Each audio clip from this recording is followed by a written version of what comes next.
V9 న్యూస్కి స్వాగతం. నా పేరు కిరణ్ కుమార్. ఇప్పుడు హెడ్లైన్స్. విశాఖ మరిపాలెం వద్దున్న కరస గ్రామంలో శ్రీ శ్రీ శ్రీ అభయ ఆంజనేయ స్వామి దేవాలయంలో ఈరోజు ఆంజనేయ స్వామి జయంతి సందర్భంగా విశేష పూజలతో పాటు మధ్యాహ్నం మహా అన్నదానం సుమారు 5,000 మంది వరకు జరిగిందని తెలియజేశారు ఆలయ పెద్దలు.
మా గ్రామంలో కరాసాలో చాలా విపరీతంగా యాక్సిడెంట్లు చిన్న ఆంజనేయ స్వామి 2016 నుంచి నేను అన్నదానంగా పెట్టి దాన్ని డెవలప్ చేసి ఈ కార్యక్రమం ఈ బొమ్మలు ఎలాగైనా పెద్దగా చేసి డెవలప్ చేసి నేను ఒక గుడిగా కట్టాలని పట్టుదల సంకల్పం పట్టుకున్నాను. అలాగే 2022లో గుడి స్థాపించి గుడి కట్టి ఫస్ట్ వాచ్ చేసి ఇది 3వ వాచ్ చేస్తాను. భారీగా చేస్తున్నాం.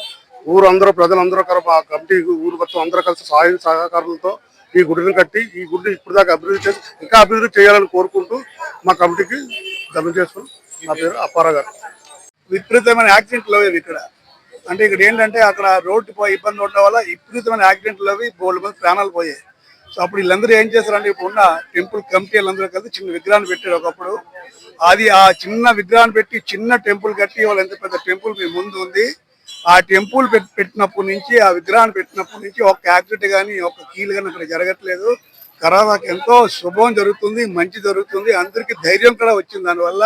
అంతేకాకుండా ఈ పండుగ ఏదైతే ఉందో ఆంజనేయ జయంతి హనుమాన్ జయంతి కరాసాలో బ్రహ్మాండంగా ఒక 5,000 జనం దాకా పొద్దున్న సాయంకాలం దాకా నిత్య భోజనం చేస్తారు. ఇవాళ దీనికి ఆ కరాసాలో ఉన్న కుటుంబాలన్నీ అదేవిధంగా చుట్టుపక్కల ఉన్న దాతలు వచ్చి అందరూ చలవ చేసి ముందుకు చేసి కార్యక్రమాన్ని ఎంతో ఘనంగా చేస్తారు ప్రతి సంవత్సరం.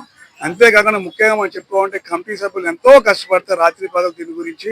ఎందుకంటే టెంపుల్ ఇంకా డెవలప్ చేయాలా. ఇప్పుడు టీడీపీ ప్రభుత్వం వచ్చింది కనుక మా సహకారంతో ఎమ్మెల్యే గణబాబు గారు చెప్పి టెంపుల్ కావాల్సిన వెనక కొంచెం టెంపుల్ జరిపి పెద్ద చేస్తే ఇంకా బాగా చేయొచ్చు అని చెప్పి ముఖ్యంగా ఆంజనేయ టెంపుల్ ప్రతి సందు ప్రతి వీధిలో ఉంటుంది. ఎందుకంటే అదొక బలం, అదొక ధైర్యం, ఎంతో మంచి జరుగుతుంది కనుక ఎక్కువ టెంపుల్ ఆంజనేయ స్వామి టెంపుల్ ఉంటే కనుక మన చుట్టుపక్కల టెంపుల్ పెద్ద టెంపుల్ 103 కాదు, ఇది మంచి పెద్ద టెంపుల్, మంచి టెంపుల్ కనుక ఇది ఇంకా బాగా డెవలప్ చేస్తాం టీడీపీ హయాంలో అని చెప్పేసి మీ అందరికీ తెలియజేస్తూ తల తీసుకుంటాం. విశాఖపట్నం కరాస గ్రామంలో వెలిసినటువంటి శ్రీ అభయ ఆంజనేయ స్వామి వారి 3వ వార్షికోత్సవం మరియు హనుమాన్ జయంతి జరపడం జరుగుతుంది. ఈ హనుమాన్ జయంతికి 50 మంది భక్తులు, అదేవిధంగా గ్రామస్తులు, రాజకీయ నాయకులైనటువంటి ఎమ్మెల్యే గారు, వైటీఆర్ గారు తదితరులు అందరూ కూడా ఏంటంటే సహాయ సహకారాలు అందించి దిగ్విజయం చేసినందుకు వాళ్ళందరికీ కృతజ్ఞతలు తెలుపుకుంటున్నాం.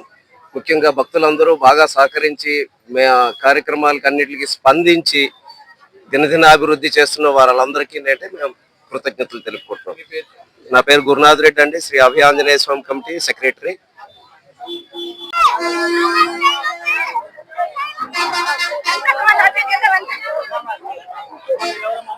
అలాగే